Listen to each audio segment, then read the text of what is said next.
Dear ladies and gentlemen, it gives me great pleasure to be here with you today for the North American Carbon World Conference. I would like to thank the organizers, the Climate Action Reserve, for having me here. The event today comes at a very particular time. Parties are updating their nationally determined contributions to the Paris Agreement.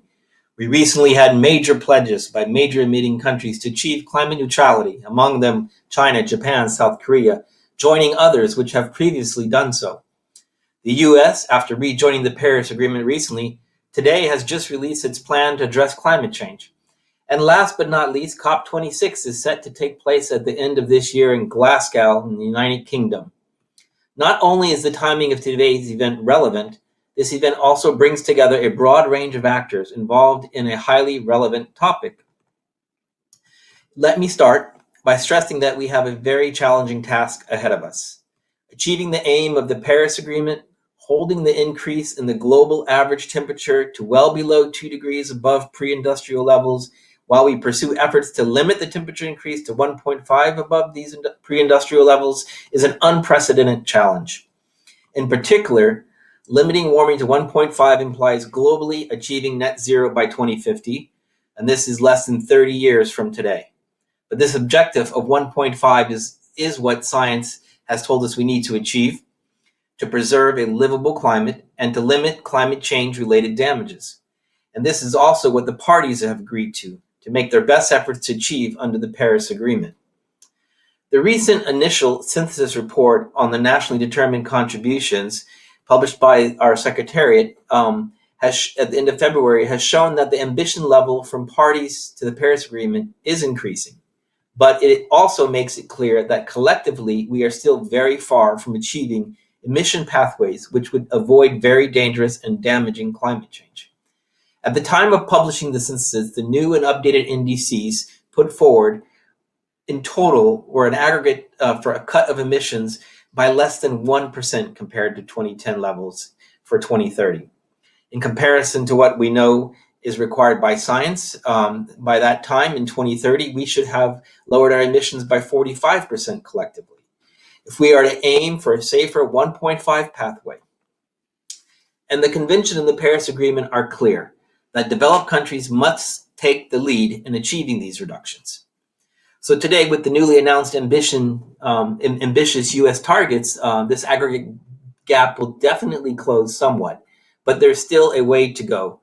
And more countries need to come forward with similar ambitious and the political will. As this gap indicates, the task ahead of us is enormous. Achieving net zero would require an unprecedented transition in production and consumption patterns with major implications for our societies and economies. Some may not without merit argue that this race to zero emissions that we're on a path for is akin to the moonshot project. The comparison is not without merit. Allow me to quote what President Kennedy said. We choose to go to the moon. We choose to go to the moon in this decade and do the other things, not because they are easy, but because they are hard, because that goal will serve to organize and measure the best of our energies and skills, because that challenge is one that we are willing to accept, one we are unwilling to postpone, and one which we intend to win. So today we surely find ourselves in a similar situation. We may not have yet all the technologies to address the 20 to 30% remaining of the hard-to-abate greenhouse gas emissions, but this should not deter us from being bold. I have no doubt that similar to the Moonshot Project, if we accept the goal we have set, we will rise to the challenge. Many major economies have already clearly set target years for achieving net zero emissions and making plans accordingly. Investors, too, are readjusting their portfolios to increasingly align them with the objectives of the Paris Agreement. Also, many entities from the private sector are either making themselves carbon neutral or have set a date for achieving carbon neutrality. In some cases, this even includes major emitting companies, among which now are a few oil majors. Last but not least, the return of the United States as a party to the Paris Agreement and to active climate policy is another source of hope. A key example is a Leaders' Summit on Climate called for by President Biden, which began earlier today. Surely most of you will be following the announcements that are coming out of the summit. Such events constitute important milestones in the lead up to the next Conference of Parties, the COP26, which will be taking place, as I said, later this year in Glasgow. Parties need to build the confidence and mutually reinforce their ambition if we are to rise to the challenge of solving the climate crisis. Ambition is important, but so are means of implementation for achieving this ambition.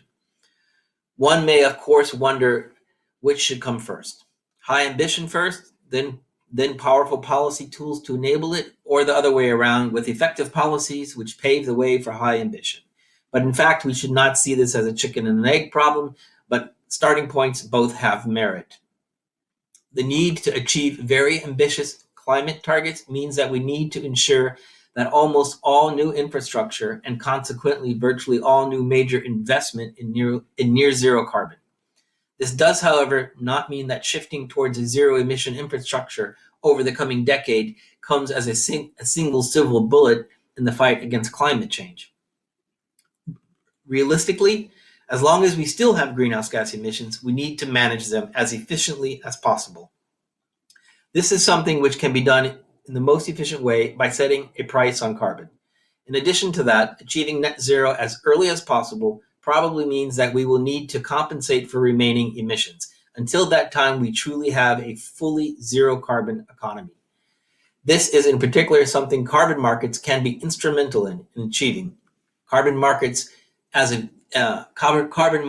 a very flexible and cost-effective form of mitigation policy and will therefore continue to be highly relevant going forward. Allow me, of course, to emphasize that putting a price on carbon is certainly not the only policy in the toolbox. It remains, however, key to responding to a fundamental problem. Emitting greenhouse gas emissions has a de facto cost. We are already starting to pay for it in the form of climate change. Faced with the evident fact that the greenhouse gas emissions have this cost, it is no surprise that we continue to see more and more jurisdictions considering and adopting carbon pricing as one of the major climate change mitigation policies.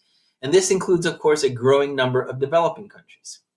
We see, of course, this movement towards broader adoption of carbon markets in North America, with the growing number of states, provinces, and countries operating or making plans for carbon pricing and carbon markets. And while today's conference focuses on North America, we also see this more broadly at the level of all the Americas as well. And this also includes discussions on how to collaborate to potentially forge larger, more robust, more flexible carbon markets, for example, at the regional level. The North American markets are their own a testimony on why cooperation to forge better markets together makes sense. Similarly, discussions which we have led in Southern Asia catalyzed a certain interest for cooperative markets in that region as well. So we're seeing this happen.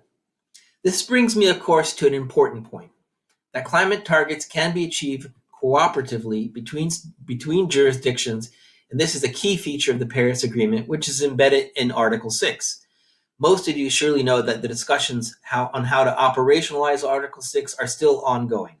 We hope, nevertheless, that remaining issues can be solved and that a consensus can be reached at COP26 in Glasgow at the end of the year that hopefully will set the rules which ensures a robust accounting and brings clarity to all those involved in the creation, transfer, and use of mitigation units. And this may also include, among others, actors of the voluntary markets, as well as international sectors. A key point about cooperative mitigation action is that it can increase ambition in two ways. The first one is that it gives more flexibility. The second one is that it increases the cost effectiveness of climate action, meaning that higher ambition levels can be achieved at the same cost. These points of enabling, these points of enabling and catalyzing ambition are very important. Sorry.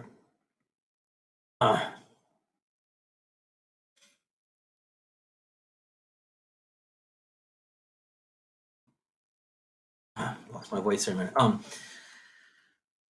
Working together does, of course, not necessarily mean that all elements in the carbon market worldwide will be similar. Some will want to preserve and even firm up domestic carbon prices to achieve domestically a deep decarbonization, keeping with the idea of pioneering deep decarbonation. In other areas, prices may reflect the objective of ensuring that nearly all low-cost mitigation options are mobilized. In other words, we cannot afford to leave simple and cost-effective measures unmobilized. After all, how would we justify to our future generations such an action? Fortunately, we have now accumulated well over a decade of experience with carbon markets worldwide, and there is no doubt that this experience and expertise available will find its usefulness going forward. Finally, to finish, allow me to state that there is no doubt that many policymakers will find in carbon pricing and carbon markets extremely useful tools towards achieving the Paris Agreement. A key challenge, perhaps, is that to ensure their continued relevance, these instruments will need to align with ambitious levels required to achieving the Paris Agreement. We are, of course, not yet there, but I am confident that there is a will, there is a way. We can do it. Thank you.